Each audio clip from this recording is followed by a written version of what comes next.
For the News and Observer, I'm Dawn Vaughan, Capitol Bureau Chief and host of Under the Dome. You're listening to our latest episode for the week of September 2nd, 2024.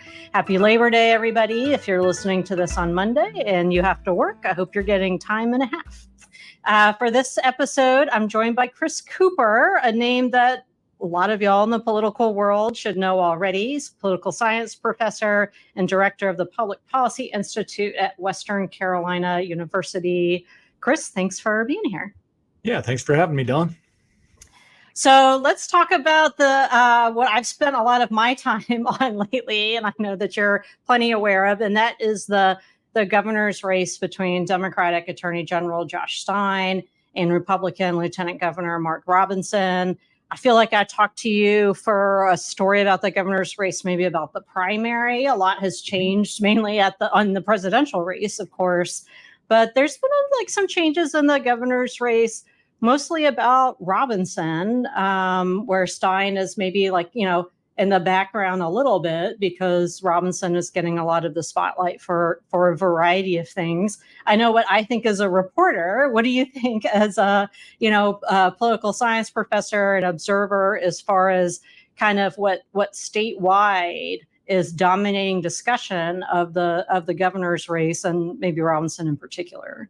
I mean, I think it's a very different race than it was just a few months ago, right? And we expected this to be the most expensive gubernatorial race in the country. I think we're dead on that one. We expected it to be the most watched. I think we were right. We also expected it to be the closest.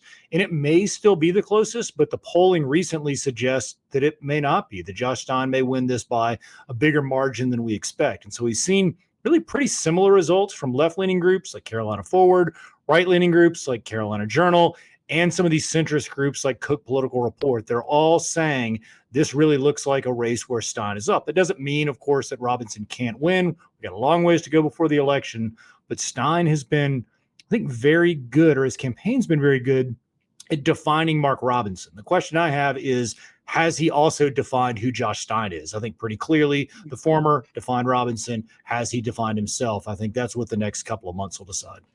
Mm-hmm. What do you think it's several polls. It's not like, we're talking about just one poll. It's poll after poll. It's the toss up to lean Democrat. How much of that, we saw the same in other elections where the polling wasn't quite accurate with Cooper and Forrest. Cooper was pretty far ahead of Forrest, and then it was a little bit closer in the end. So kind of what do you make of the context that maybe people don't know when it's this close? I mean, close even, 5% in North Carolina is actually huge, less than, comparatively. Yeah, I mean, so the Robinson campaign, put out this release that said essentially, hey, the polls have been off. The polls have inflated from their perspective, the Democratic nominees in the last few gubernatorial cycles.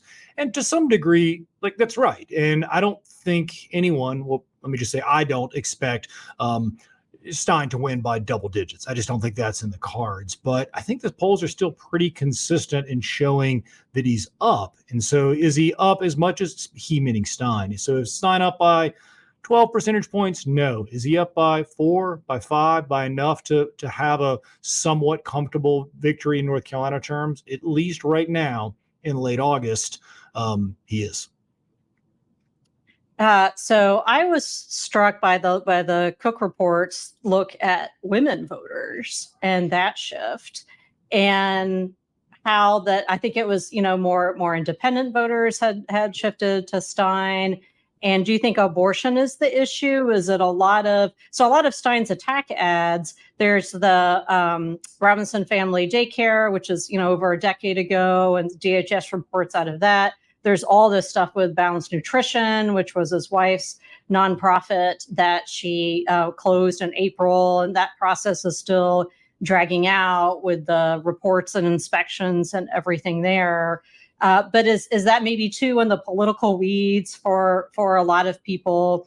And abortion is a lot of what women voters anyway are looking at, or all of North Carolina, if there had to be a primary issue in this race. Yeah, I think it is largely about abortion, right? And I think we've seen a few clues of this. I mean, one, you could just look at the polling data and figure this out.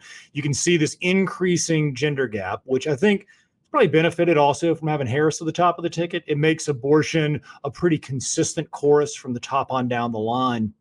But I think we also see it in Robinson's behavior himself, right? So Robinson put out an ad sort of trying to show that he had a more moderate position on abortion than Stein was saying that he did. And right, there's an old adage in politics: if you're explaining, you're losing.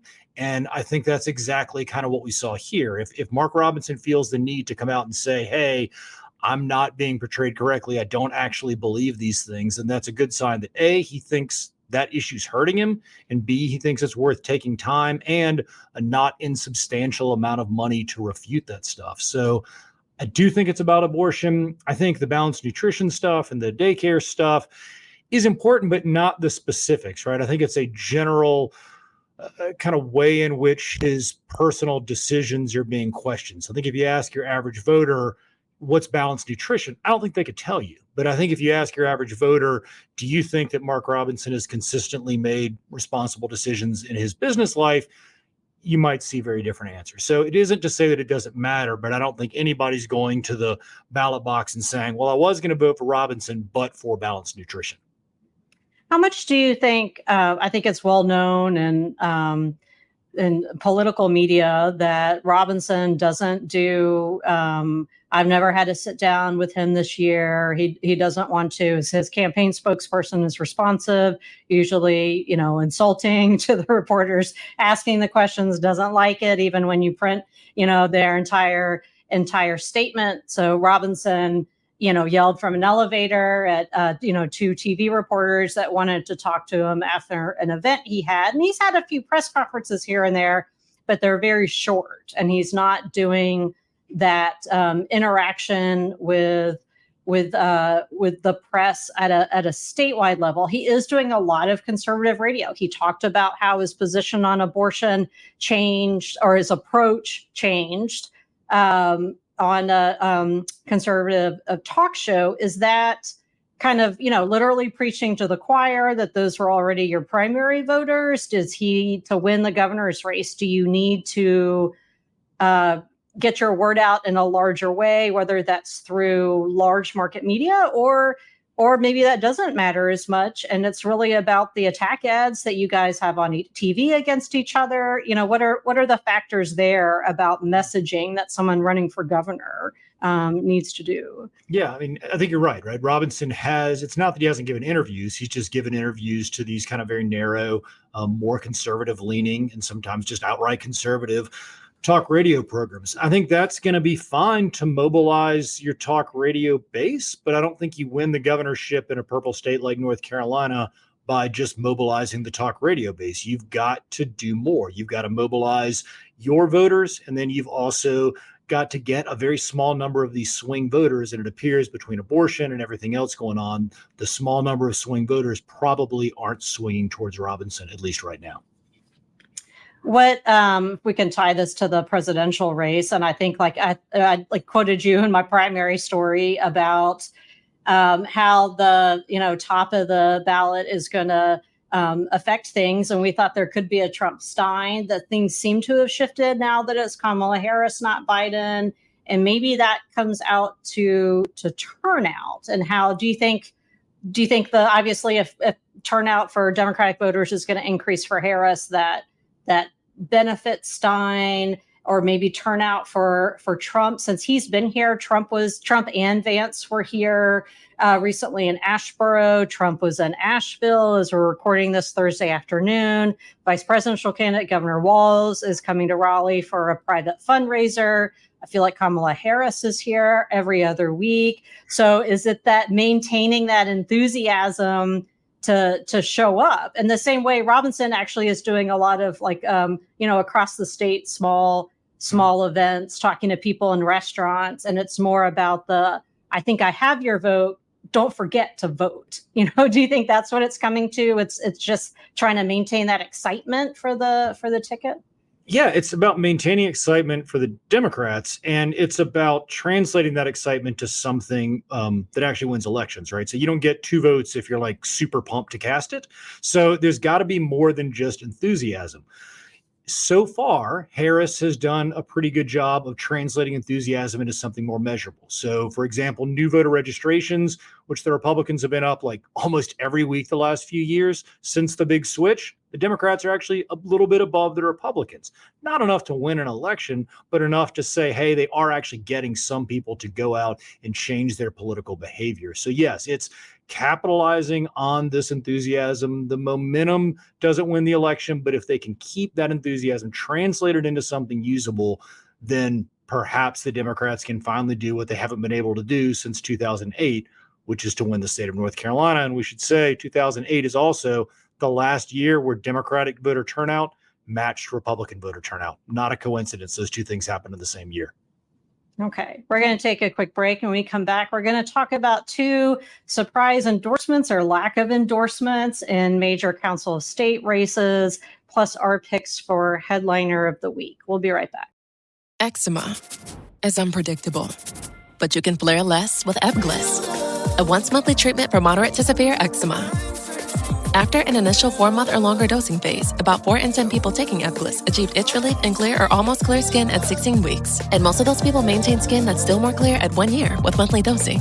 Ebglyss, lebrikizumab LBKZ, a 250 milligram per 2 milliliter injection, is a prescription medicine used to treat adults and children 12 years of age and older who weigh at least 88 pounds or 40 kilograms with moderate to severe eczema, also called atopic dermatitis, that is not well controlled with prescription therapies used on the skin or topicals, or who cannot use topical therapies. Ebglyss can be used with or without topical corticosteroids. Don't use if you're allergic to Ebglyss. Allergic reactions can occur that can be severe. Eye problems can occur. Tell your doctor if you have new or worsening eye problems. You should not receive a live vaccine when treated with Ebglyss. Before starting Ebglyss, tell your doctor if you have a parasitic infection. Ask your doctor about Ebglyss and visit ebglyss.lilly.com or call 1-800-LILY-RX or 1-800-545-5979. Score more with the college-branded Venmo debit card and earn up to 5% cash back with Venmo Stash. Got paid back? With the Venmo debit card, you can instantly access your balance and spend on what you want, like game day snacks, gear, tickets, and more. The more you do, the more cash back you can earn. Plus, there's no monthly fee or minimum balance. Sign up now at Venmo.com/collegecard. The Venmo MasterCard is issued by the Bancorp Bank N.A. Select schools available. Venmo Stash terms and exclusions apply at venmo.me/stash terms. Max $100 cash back per month. You're listening to Under the Dome. I'm Capitol Bureau Chief Dawn Vaughan, here with Western Carolina University political science professor Chris Cooper. At the start of the show, you heard us go through the governor's race and the presidential visits and how that plays into voter turnout. Further down the ballot, not all the way down the ballot, there are plenty of local elections. There's all 170 members of the General Assembly are on their respective ballots in their districts, and then Council of State, which are the 10 statewide elected officials. That includes the governor, lieutenant governor, attorney general, various commissioners, treasurer, auditor. So let's get to the auditor, and then also the superintendent of public instruction. The auditor is a position that wasn't really, top of mind, I guess you'd say, for a lot of people until Beth Wood's scandal about a year ago. Superintendent of public instruction, of course, is much higher profile because it affects public education and millions of people. So, Chris, I will turn it over to you, whichever one of those you want to start with, and kind of the significant news out of each of those races this week. Yeah, I think we've seen some significant news, and I would argue some surprising news, right? So on the superintendent of public instruction race, folks probably remember that Catherine Truitt is the incumbent. She's a Republican. She's in office. She raised more than her challengers, you would expect. As you would not expect, her challenger, a woman named Michelle Morrow, beat Catherine Truitt in the primary. Surprise to everyone, I think, including Catherine Truitt.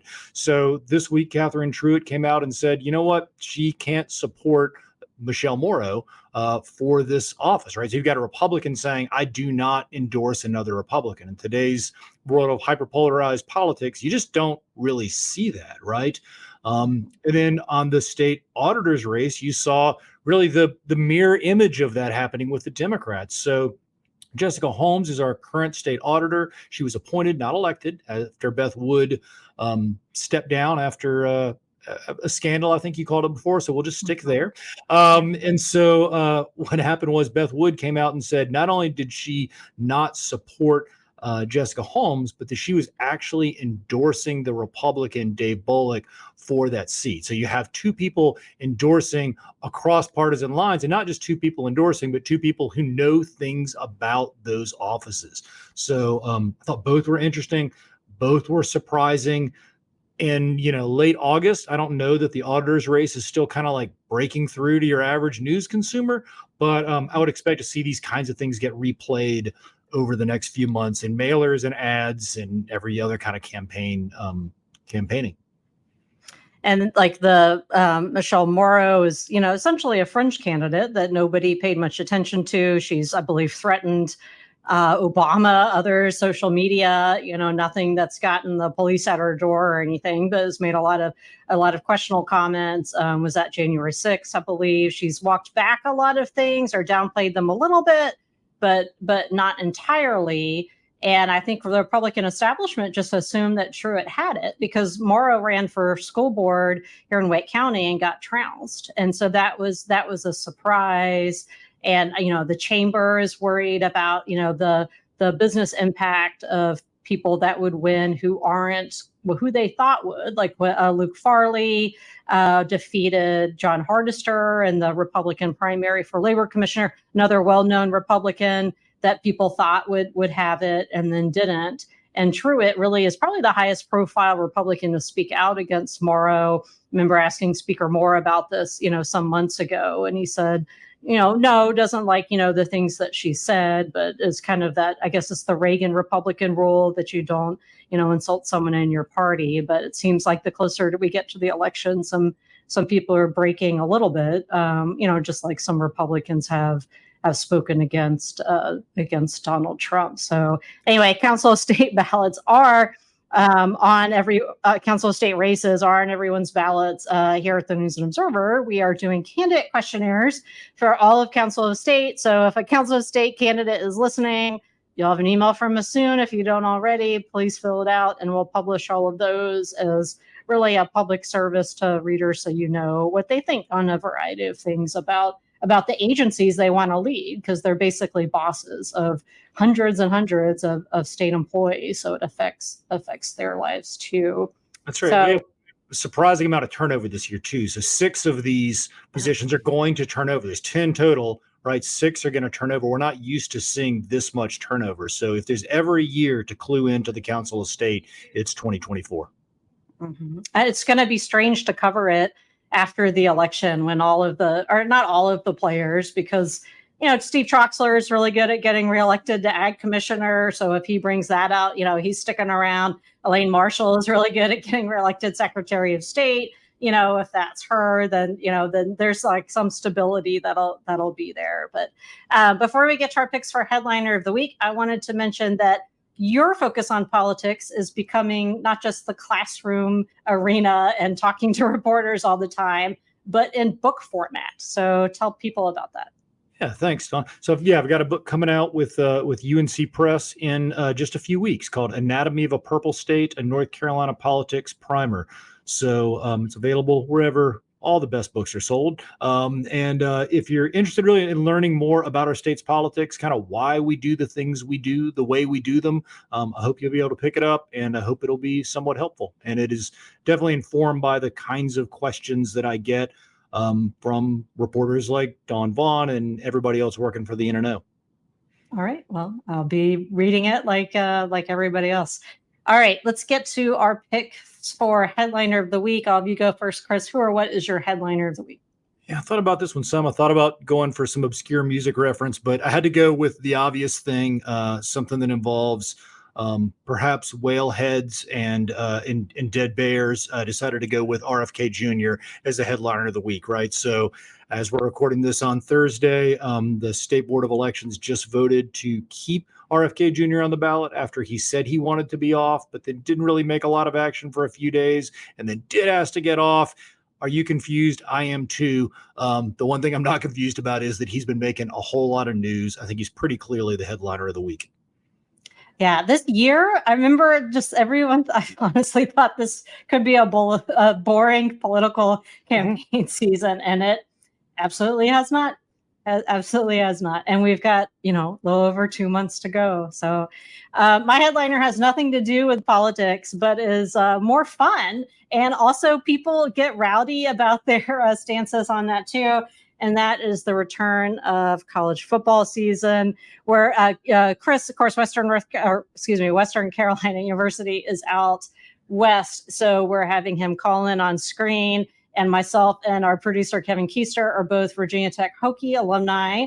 And we had a tailgate themed potluck at the News and Observer office. So we're in our Virginia Tech regalia, outnumbered by UNC and State and, other North Carolina schools in our newsroom anyway. But Virginia Tech is playing Saturday. By the time people listen to this, you can, give me grief for if they lost. We're also a basketball school, not just football. So that's my headliner. And it's fun. All of it is fun. State games, Duke games, UNC games, like ACC in general and everything else. So that's my headliner. I look forward to all the sports trash talk for the rest of the season.